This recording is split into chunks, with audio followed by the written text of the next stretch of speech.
Bonjour et bienvenue sur Mosaïque, la chaîne en quête du sens de l'actualité. Bonjour Jacques De Witt. Bonjour, Antoine, merci. Vous êtes philosophe, écrivain, traducteur, vous vivez à Bruxelles. Vous êtes né, votre dernier ouvrage paru récemment aux éditions Salvator s'intitule La texture des choses contre l'indifférenciation. On va parler de ce concept dans un instant. Merci beaucoup d'avoir accepté de mettre quelques instants vos travaux philosophiques au service de notre quête de sens dans cette période troublée que nous vivons et d'apporter donc des éléments de compréhension à la situation actuelle. C'est ce qu'on s'efforce de faire sur Mosaïque. On va partir d'un constat, si vous voulez bien, Jacques De Witt. Votre constat, l'Occident vit selon vous à l'ère de l'indifférencié. Vous parlez d'une tentation et d'une séduction de l'indifférencié qui, à votre sens, sont une attirance pour la mort. Est-ce que vous pouvez nous expliquer ce qui ne va plus, ce qui ne va pas dans la vision du monde occidental aujourd'hui, Jacques De Witt?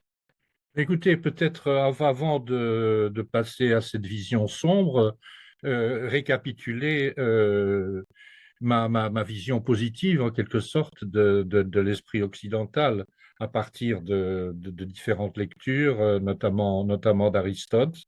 Et c'est ce que j'ai tenté de mettre en évidence dans mon livre, à savoir un sens des distinctions, ou même une passion des distinctions. C'est la formule que j'ai trouvée à propos de Hannah Arendt.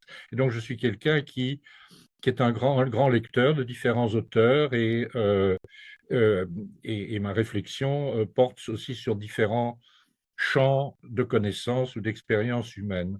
Alors, avec Arendt, c'est les concepts politiques, où elle met en garde contre une confusion de religion et idéologie. Elle dit c'est erroné de considérer que le communisme est une religion séculière. Une religion, c'est autre chose qu'une idéologie. Il ne faut pas mélanger, il ne faut pas confondre, il faut maintenir une exigence de différenciation. Donc ça, c'est sur le plan intellectuel. La même chose chez Husserl, j'y reviendrai peut-être tout à l'heure, qui, au début de son grand livre fondateur de la phénoménologie, les recherches logiques, dit il met en garde contre la confusion, le mélange des domaines entre les sciences. C'est au Ah, fond une exigence épistémologique concernant les sciences.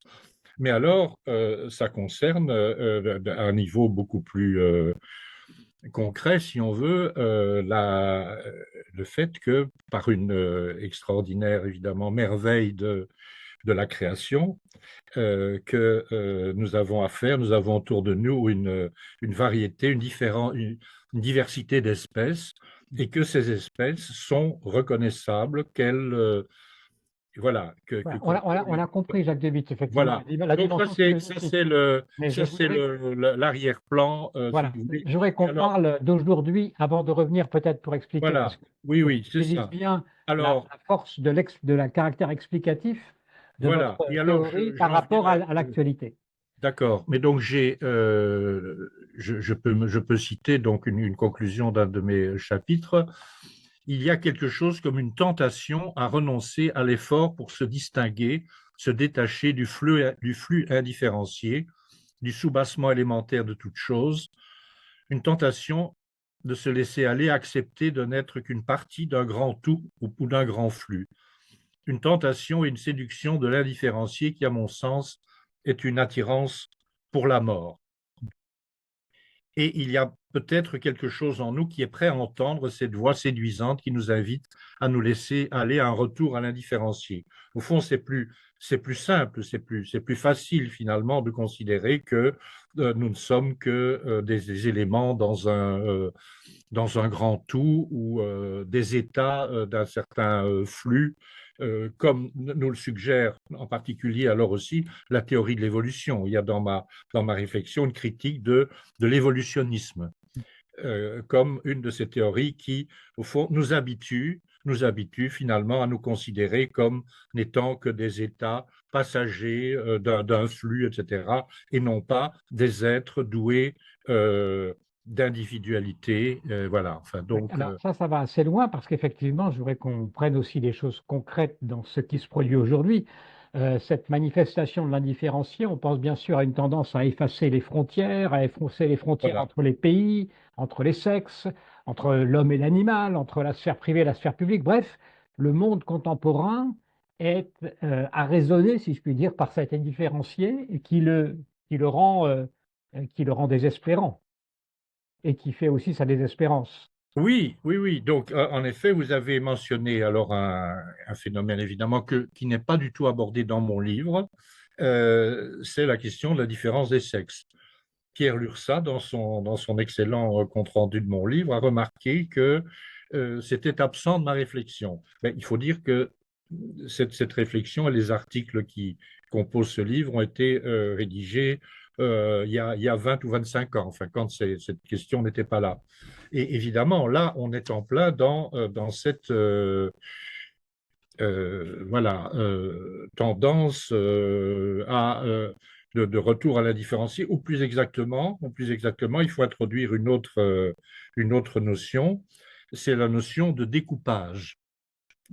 On nous dit, hein, et c'est le cas on peut donner des exemples dans différentes théories de sciences sociales, que finalement les différences sociales, et en particulier alors la différence des sexes, ne serait que le résultat d'un découpage arbitraire, socialement déterminé, voilà, et pouvant donc être remis en question, donc avec l'oubli, l'oubli d'un soubassement naturel. Voilà, nous sommes aussi des êtres naturels et notre humanité donc a tout de même un soubassement biologique qu'on ne peut pas nier.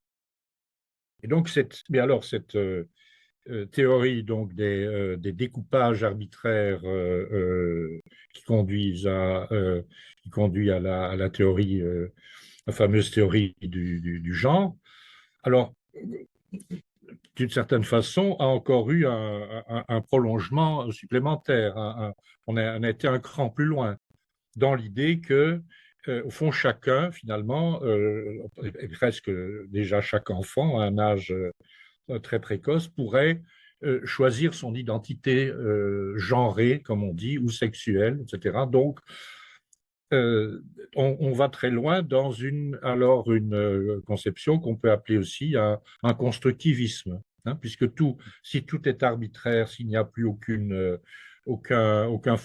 base naturelle, alors non seulement l'esprit humain peut se laisser aller à construire et à déconstruire, évidemment. Donc, construire, déconstruire, ce sont les deux faces de la même médaille. Mais on pourrait aller aussi jusqu'à voilà, de devenir à peu près n'importe quoi. Donc c'est peut-être un autre aspect de voilà, de ce que je décris, enfin, à propos de l'indifférenciation. L'indifférenciation, comme conséquence, vous évoquez une perte du monde. Une perte du monde, ça signifie quoi, Jacques Devitt? Oui, alors la perte du monde, là, je crois que j'ai écrit ça dans un article, enfin devenu un chapitre de mon livre, qui est consacré à ce qu'on appelle en architecture, et d'ailleurs aussi dans le domaine biologique, une typologie. Voilà. Donc, nous sommes dans le monde qui nous entoure, depuis notre enfance quasiment, ben, nous sommes entourés de, de choses et d'êtres reconnaissables qui ont une forme et que nous pouvons reconnaître comme une forme familière. Et le monde, au sens de cette, je reprends aussi très souvent cette formule de Husserl, le monde de la vie, die Lebenswelt, hein, ce monde de la vie est notamment un monde constitué de formes reconnaissables. Voilà. Et de différentes façons, c'est ce monde-là qui est mis en question. Ce que je décris, j'analyse de manière très précise dans le champ de l'architecture en me référant à des architectes. J'ai aussi beaucoup lu et traduit différents architectes. Donc, qui déplorent le fait que mais dans la ville contemporaine ou dans un paysage contemporain, on ne peut plus reconnaître les bâtiments pour ce qu'ils sont. Une église comme église, un hôtel de ville comme hôtel de ville, et même de manière plus différenciée, différents types. Donc il y a une typologie, hein, une typologie du monde qui nous entoure, du monde de la vie, qui est également menacé de différentes façons, notamment par des projets d'architecture ou par un design qui ignore complètement précisément que des objets familiers comme une cafetière, une tasse, une bouteille aient déjà une certaine forme. Voilà.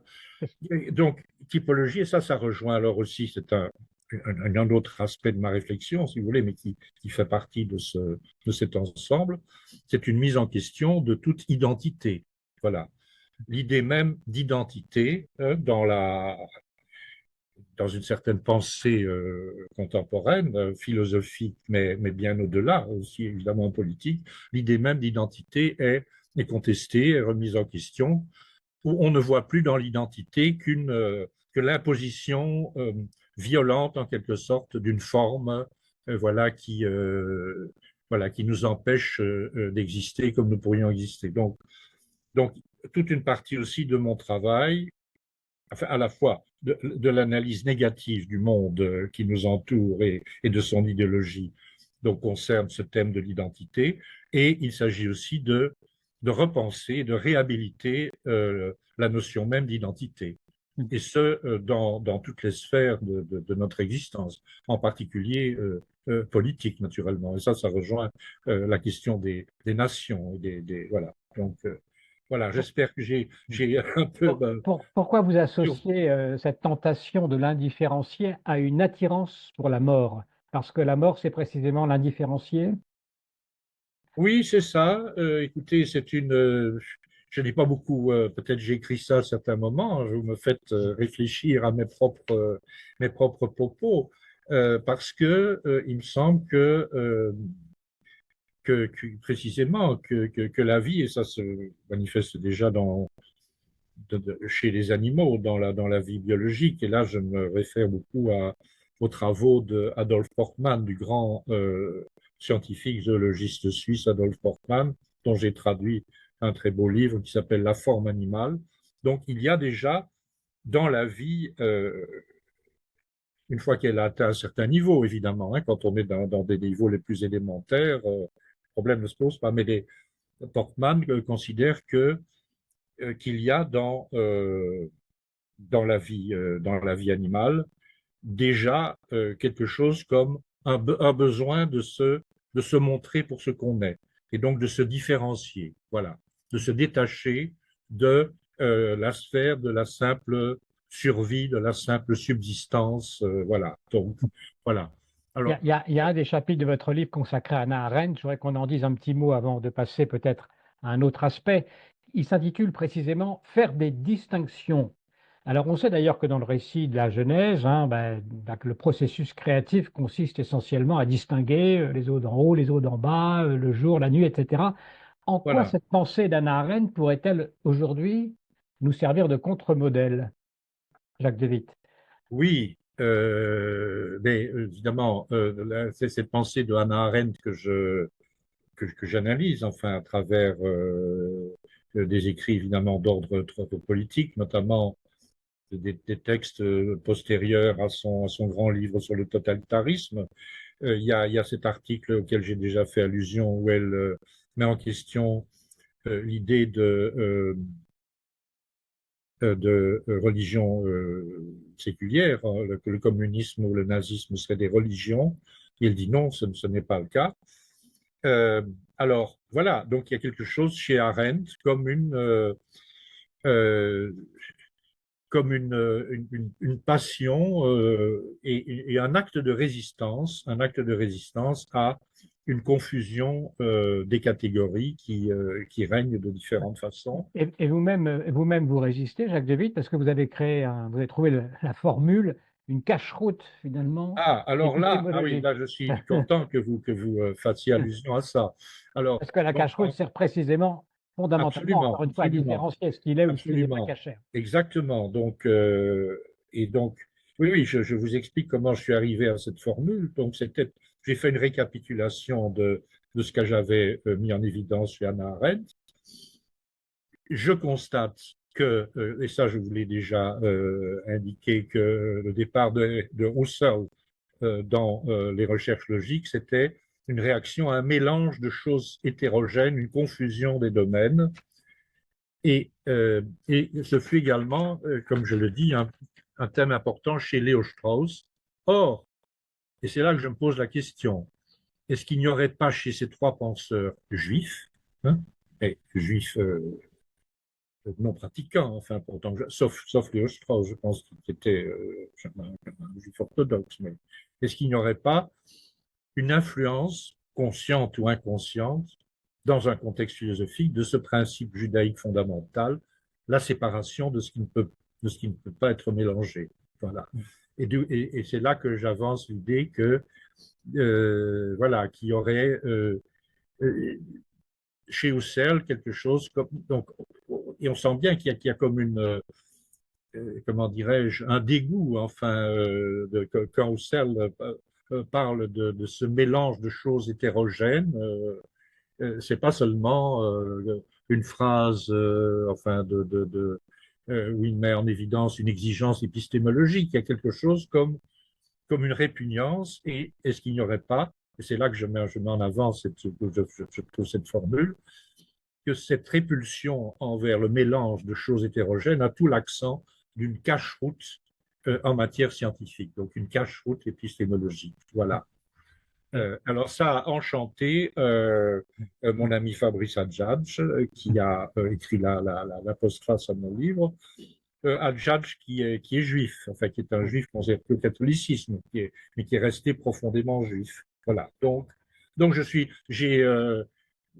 ça fait un petit peu partie des trouvailles comme ça qu'on a quand on écrit. Bon, j'ai un petit peu hésité, est-ce que je vais oser lâcher cette formule, une Voilà, cache en tout cas, épistémologique, et effectivement, je me rends compte que c'est bien accueilli. Voilà, donc ça me fait plaisir. en quoi cette tentation de l'indifférencier en Occident explique en partie peut-être l'hostilité des pays occidentaux, de la pensée occidentale à Israël? Est-ce qu'il peut y avoir un rapport entre la Oui. volonté justement de ne plus faire de différence et cette volonté de euh, nier la particularité d'Israël et donc la légitimité d'Israël? Écoutez, là, c'est une grave question, évidemment. Vous m'amenez à faire un grand saut quand même à partir de cette réflexion à cette question politique. Enfin, je ne sais pas, peut-être. En tout cas, peut-être une chose que je peux dire aussi dans le prolongement de ce que j'ai indiqué tout à l'heure, c'est la question d'identité. Je ne sais pas si ça peut expliquer en soi donc quasiment répulsion vis-à-vis d'Israël. En tout cas, l'Europe actuelle est dans une situation où domine une pensée post-nationale, voilà, très fort influencée d'ailleurs par l'Allemagne, hein, par des penseurs allemands, par Habermas, etc. Les Allemands qui eux-mêmes, évidemment, ont tout fait pour voilà, pense-t-il tenir compte de leurs crimes, hein, voilà, et en allant jusqu'à considérer que peut-être l'un des crimes ou l'une des fautes qu'il faudrait éviter à tout prix, euh, ce serait un attachement identitaire au fait même qu'on est une nation, qu'on s'inscrive dans une tradition, etc. Donc toute cette pensée, en particulier due à Habermas, avec l'idée qu'il n'y aurait plus qu'un patriotisme constitutionnel, c'est-à-dire purement formel, purement procédural, et euh, donc une pensée politique qui ne repose plus, qui est censée en tout cas ne plus reposer sur une tradition. Voilà. Et donc et je pense que la situation n'est pas très différente en France. Enfin, l'idée même d'une identité, d'un patriotisme, d'une fierté nationale est considérée avec méfiance. Alors, c'est peut-être une des raisons pour lesquelles il y a aussi une méfiance envers Israël. Je ne sais pas. Vous faites partie des personnes, en tout cas Jacques Devide, en dehors du monde juif notamment, que le 7 octobre a vraiment ébranlé. Peut-être que vous pouvez nous dire pour quelles raisons cet événement-là, en tant que philosophe aussi, en tant que personne, vous a paru Oui, une rupture. Nous allons reprendre dans quelques instants le fil de cet entretien, quelques petites secondes, le temps de vous rappeler que notre chaîne est totalement indépendante et n'existe que grâce à votre soutien. Si vous souhaitez donc nous aider à nous développer, vous pouvez cliquer sur le lien qui figure dans la description de cette vidéo et qui vous mènera jusqu'au site Buy Me a Coffee où vous y trouverez plusieurs options pour soutenir la chaîne Mosaïque. Merci vraiment à toutes et à tous. Et nous reprenons donc maintenant notre entretien. oui, oui, ben, c'était un ébranlement, voilà, comment dire, enfin, l'effroi vis-à-vis envers la monstruosité dont certains se sont rendus capables. Donc, ça a été au fond, ça a été un ébranlement à plusieurs niveaux. Bon, il y a eu les événements même, enfin, les horreurs qui se sont passées, et puis un effroi d'une autre nature, ça a été la découverte de la jubilation éprouvée par les populations, même des quartiers musulmans de nos villes européennes. Enfin, comme ça, tu dis c'est pas possible. Enfin voilà, donc nous cohabitons dans nos villes avec des populations qui sont capables comme ça de s'exalter, de jubiler devant des crimes aussi monstrueux. Enfin voilà, donc ça a Et puis, été un second niveau d'effroi, si vous voulez. Bon, et alors petit à petit, évidemment, il y a eu ça, je ne pourrais plus reconstituer exactement la constatation, la découverte de la diffusion d'une nouvelle forme d'antisémitisme. Voilà. Et donc, de manière aussi une forme de déni, de dénégation des événements eux-mêmes. Enfin, donc, et là, il y a évidemment des questions qu'il faudrait se poser. Je ne peux pas y répondre comme ça. Ce sont des continue à cheminer chez moi. Mais donc, quels sont les ressorts de ce déni? Enfin, quels sont voilà. Alors, bon, plusieurs évidemment, personnes ont avancé non pas des explications, mais enfin au moins mettre en évidence ces ressorts, ben, notamment, et ça c'est assez évident, mais enfin il fallait le dire, il fallait le formuler. C'est Goldnadel, dont je suis très souvent les prises de position, donc qui a dit au fond euh, l'Occident, l'Europe, donc avait, avait trouvé finalement après 1945 une sorte tout de même de sympathie pour les Juifs comme victimes, voilà, comme avec les images prises dans les camps, avec les Juifs en tenue rayée, etc. Donc, on s'était habitué à ça, mais les Juifs combattants, les Juifs qui se battent, ça, on n'en veut pas. Voilà. Donc, ce serait ça un des remèdes. Pourquoi? Voilà, ça faudrait encore approfondir, évidemment, oui. l'analyse. Et d'où alors ce retournement, évidemment, évident, spectaculaire, c'est que les Juifs, enfin en tout cas les Israéliens, sont devenus des nazis, enfin une nazification des Juifs, et en particulier aussi de la personne de Netanyahou à travers des propos, des caricatures immondes. Voilà. Donc, Ah, vous avez vécu cela aussi à Berlin, parce que vous enseignez à Berlin, puis vous êtes souvent oui, là-bas. oui.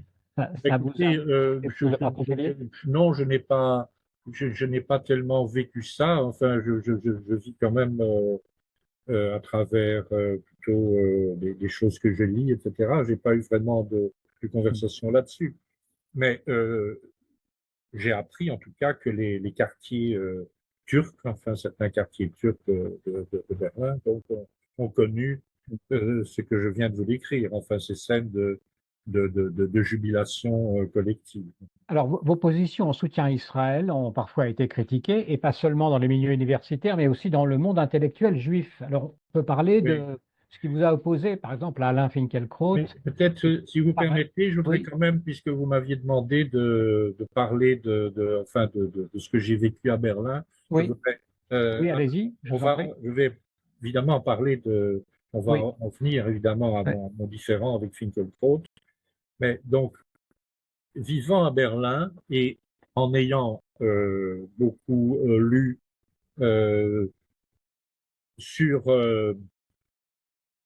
la bataille de Berlin en 1945, hein, lorsque les troupes soviétiques enfin se sont battues et qu'il y a eu je n'ai et j'ai suivi assez d'aussi près que possible, tout en étant à distance, ce qu'on peut appeler la bataille de Gaza.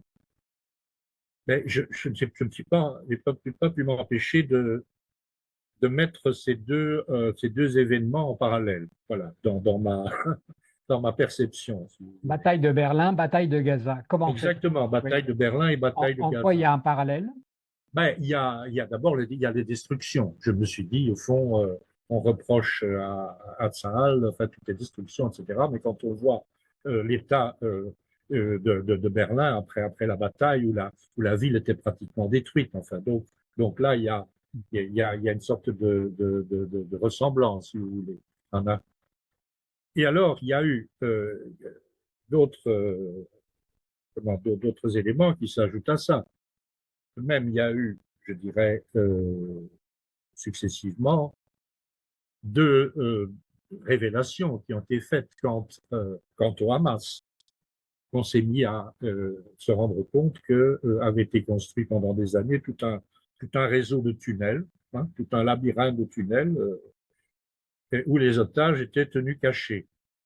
Alors, ça, dans, dans mon imagination, si vous voulez, dans ce chevauchement de ces deux épisodes historiques, mais ça m'a beaucoup fait songer, ça a fait écho au dernier jour de Hitler. Hitler avait fait construire un bunker à côté de la chancellerie du Reich et où il s'est donc retranché, donc avec tout un presque un imaginaire des souterrains aussi qui était assez bien restitué par il y a un certain film de Der Untergang, la chute, donc qui restitue tout ça. Donc ça, c'était une première révélation. Enfin, ces tunnels, comment se faisait-il? Peut-être ça va peut-être m'amener aussi à parler après de l'aveuglement qui a eu lieu. Enfin, comment est-il été possible qu'on ait laissé tout ça se construire? Alors, il y a eu une autre, quelque sorte, encore une autre révélation s'ajoutant à celle-là, ben, c'est que le Hamas avait très fréquemment installé des quartiers généraux, des arsenaux, que sais-je, dans des hôpitaux ou sous des hôpitaux. Et de la même façon, d'ailleurs, euh, dans des écoles, dans des mosquées, etc. Enfin, donc ça a été aussi quand même une révélation, enfin en tout cas pour ceux qui étaient capables d'accepter cette révélation comme un fait et non pas de procéder à une dénégation, hein, comme c'est très souvent le cas.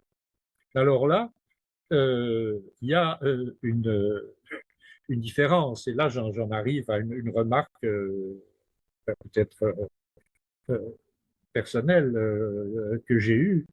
Euh, mais la ressemblance entre Berlin et Gaza, entre la bataille de Berlin et la bataille de Gaza, s'arrête là.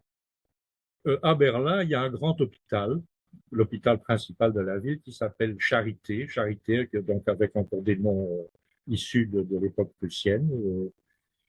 Et je n'ai pas pu m'empêcher de me dire, ben, si Hitler avait été palestinien, ben, il aurait construit son bunker dans les sous-sols de la Charité et non pas dans les jardins de la chancellerie du Reich. Voilà, c'est quand même une assez grande différence. Voilà. Donc, quand même, malgré sa barbarie, il avait gardé, enfin, était quand même maintenu une sorte de sens commun ou de sens élémentaire de l'humanité. Voilà. Donc ça, c'est une réflexion que je n'ai pas pu m'empêcher de faire, précisément avec ce chevauchement de la bataille de Gaza et de la bataille de Berlin. Voilà. Alors, venons-en. Bon, vous voulez peut-être dire un mot, puisque vous en avez parlé, de cette conception, c'est-à-dire de ce qu'on Oui, a, l'aveuglement du système sécuritaire israélien par rapport à la c'est menace. ça. Juste un petit mot en tant que philosophe, peut-être, ça vous inspire aussi quelque chose. Écoutez, je voudrais encore avoir plus de détails, plus de renseignements. J'ai essayé, j'ai trouvé, enfin, sur différents sites que j'ai découvert petit à petit, enfin, des informations, des textes, etc. Et je ne sais pas si j'en ai parlé avec Pierre Lursa, avec qui je corresponds. Et donc, je trouve ça extrêmement intéressant dans la mesure où c'est aussi évidemment une énorme question, une interrogation. Comment se fait-il, enfin, euh, qu'une armée et qu'un système de défense aussi perfectionné, même d'un point de vue technologique, ait pu ne pas apercevoir qu'une attaque de cette ampleur se préparait. Voilà. Enfin, donc, pourquoi? Comment se fait-il? Alors, on peut mettre ça sur le compte encore d'un manque, encore manque de technologie, etc.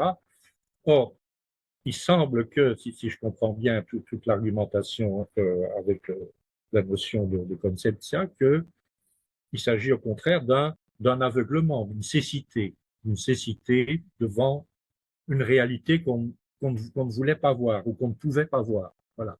Alors, là, comme philosophe, ça m'intéresse énormément, ce, ce phénomène de l'aveuglement, hein, qui joue un rôle dans nos vies privées, mais qui joue un rôle énorme aussi, notamment dans le contexte politique.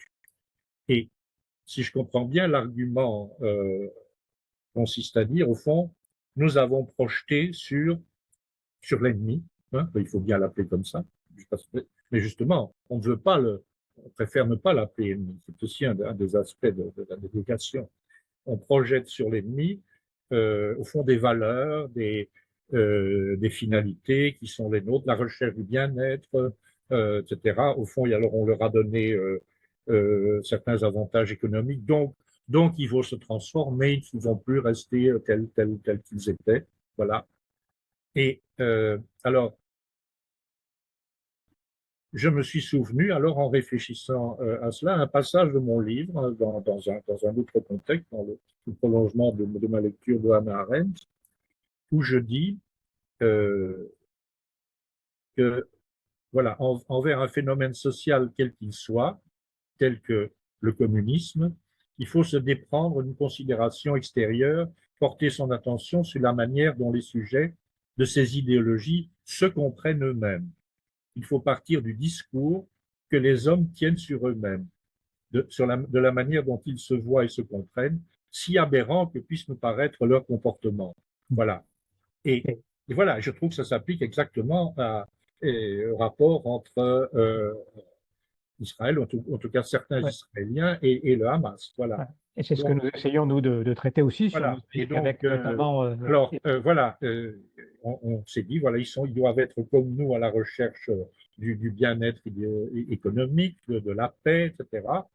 Et c'est ne pas tenir compte de leur discours, qui est pourtant un discours explicite, qui n'est pas du tout, lui dissimulé, hein, et dont le contenu est très manifestement euh, le but de la destruction d'Israël, et la recherche peut-être aussi de la mort, et non pas un amour de la vie. Enfin, donc, voilà, cet aveuglement, voilà, ce serait peut-être ma contribution à cette réflexion sur la conception, c'est de dire, voilà, il y a eu un aveuglement qui tient à ce qu'on n'a pas pris en compte le discours explicite de Voilà, et qu'on a celui. été aveugle au fait de mettre un bunker sous un hôpital.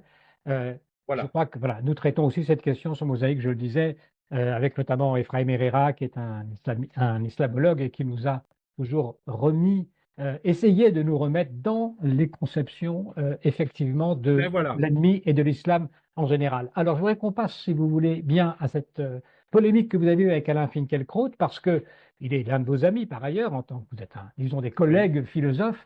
et il vous a récemment accusé de vous être converti au fascisme.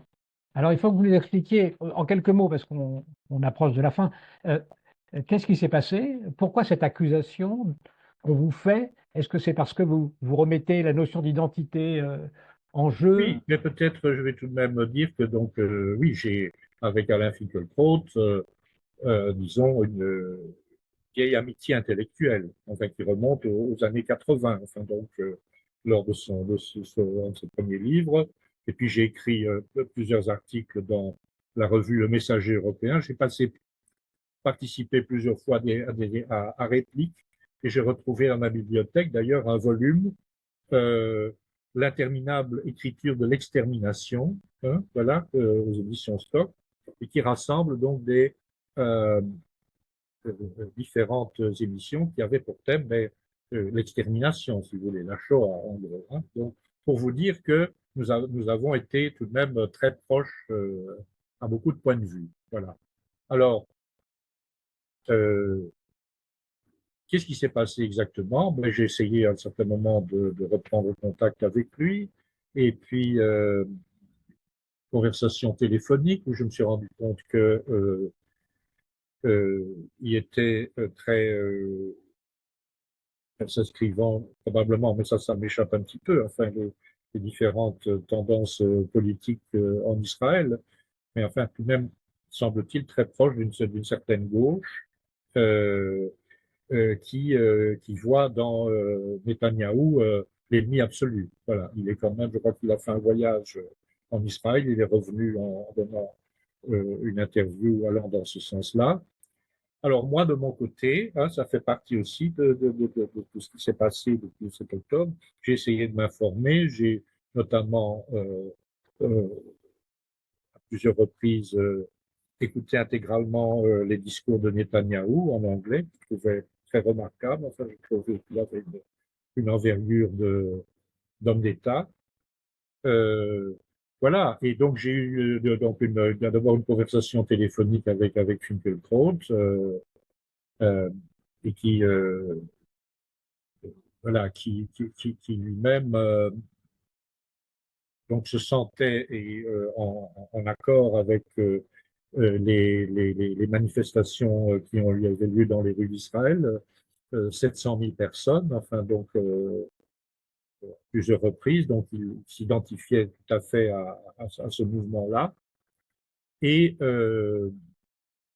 voilà, et donc moi malgré tout, bon, je me rendais compte que nous étions en désaccord, mais tout de même, euh, ça fait partie de mon état d'esprit. J'aime bien informer, essayer de faire circuler les textes, des informations. Et comme j'avais reçu de Pierre Lursa un certain texte, euh, et ça c'est la réflexion de Lursa sur les responsabilités de l'establishment judiciaire, enfin ça je ne peux pas me prononcer là-dessus, mais enfin je trouvais que c'était un texte intéressant. Et je l'ai envoyé à Finkielkraut, voilà, en disant, voilà, cher Alain, voilà un texte que je reçois, je te le transmets, j'espère qu'il complétera ton information, etc. Alors il Ouais. a répondu là-dessus. Euh, il y a 700 000 personnes dans les rues d'Israël pour s'opposer à Netanyahou et à ses ministres qui sont la honte du peuple juif. Le texte de l'URSA que tu m'envoies est ignoble et ta conversion au fascisme me surprend. Bon, alors là, bon, s'il y a quelque chose alors qui provoque ma surprise aussi de mon côté, c'est Oui, c'est cette d'être. manière de m'interpeller. Enfin voilà. Donc Oh, voilà, voilà. Alors je lui ai répondu, mais bon voilà, j'attends, j'espère que ce ne sera qu'un mauvais moment à passer. Mais enfin, en tout cas, nous sommes, je pense, sur beaucoup de sujets en désaccord. Voilà. voilà, voilà. Bon, c'est une histoire qui parle d'elle-même. Merci beaucoup de nous avoir confié cette conversation. Je voudrais qu'on termine juste sur un point, parce que quand on regarde qu'on écoute le flot de commentaires, d'opinions que suscite cette guerre au Proche-Orient, on est frappé par deux choses. D'abord, le fait que le conflit est très mobilisateur, c'est-à-dire que les gens sont engagés dans un camp ou dans l'autre, et d'autre part, le fait que les positions se sont vraiment radicalisées, notamment depuis le 7 octobre. Qu'est-ce qui fait, selon vous, que l'on se situe dans l'un ou dans l'autre camp aujourd'hui? Alors, je ne parle pas uniquement au niveau confessionnel, hein, mais au sens large. Qu'est-ce qui fait qu'on choisit ou qu'on est entraîné vers la défense d'Israël, ou bien au contraire qu'on comprend et qu'on adhère à des thèses de contextualisation et de défense finalement de ce qui s'est passé le 7 octobre comme une forme de résistance? Oui, oui, oui, oui. Et ça, je ne sais pas si je peux pouvoir vous répondre comme ça, de but en blanc, hein. C'est une énorme question. Euh, je dois dire que, Bah, en vous écoutant, je vais vous dire, peut-être que oui, oui, dites-moi. non, c'est-à-dire que vous avez toujours le souci d'aller voir les choses et d'essayer de voir le réel, le concret, d'aller aux choses elles-mêmes avant de pouvoir éventuellement tirer un enseignement. C'est la démarche que vous semblez adopter, Oui, qui oui, fait oui. qu'au bout d'un moment, on ne peut pas dire n'importe quoi si on a fait cette Mais allée enfin, vers le il réel. faut dire que, bon, si je m'examine moi-même, au fond, moi, spontanément, j'ai cru à la description qui a été faite des abominations du 7 octobre. Donc, je n'ai pas eu moi-même comment dirais-je, ce cadre idéologique, enfin, consistant à dénier le réel. Hein, voilà. Alors, pourquoi est-ce que moi, je suis comme ça? Bon, il y a très certainement ce qui peut jouer. Bon, c'est une sympathie très ancienne pour les Juifs, pour Israël aussi, bien que je n'y ai jamais été. Donc, au fond, pays que je ne connais pas en réalité. Et qui fait que d'ailleurs, comme je vous l'ai dit, depuis le 7 octobre, et aussi grâce à mon amitié avec Pierre Luxa, ben, j'essaye de m'informer. Et grâce à votre émission, j'ai aussi découverte dans ces différentes recherches.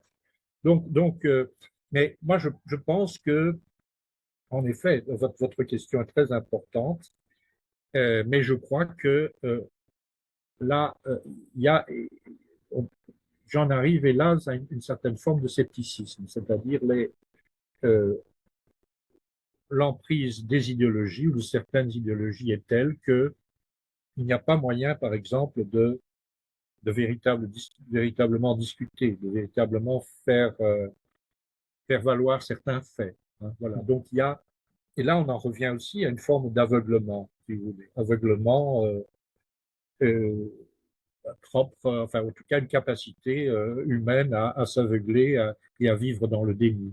Voilà. À s'aveugler, peut-être. Il faut essayer de réagir évidemment. Hein, voilà, tant que possible. À s'aveugler, peut-être aussi par le processus de l'indifférenciation, parce que finalement c'est une façon de s'aveugler aussi Aussi, aux différences. Est-ce que aussi. l'Occident, Jacques David, pour terminer, peut sortir de cet état d'appétence vers l'indifférenciation pour retrouver des identités? Est-ce que l'élection de Trump, l'arrivée de Trump change la donne? Est-ce qu'on a un Ah oui, retour? enfin évidemment, moi Non, je c'est une fais partie, question ça pour fait terminer. partie aussi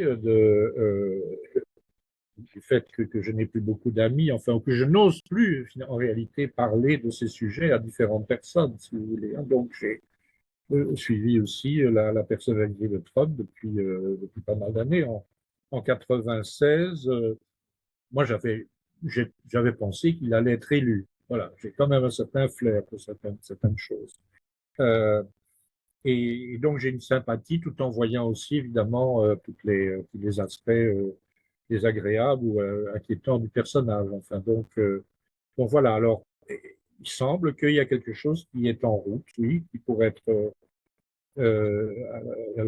qui est décrit comme par certains comme un retour des peuples, mais décrit aussi par d'autres comme peut-être la constitution d'une nouvelle élite, voilà, parce que le populisme en soi ne suffit pas en quelque sorte. Je crois qu'il faut quand même, voilà, il faut des intellectuels, il faut de bons intellectuels.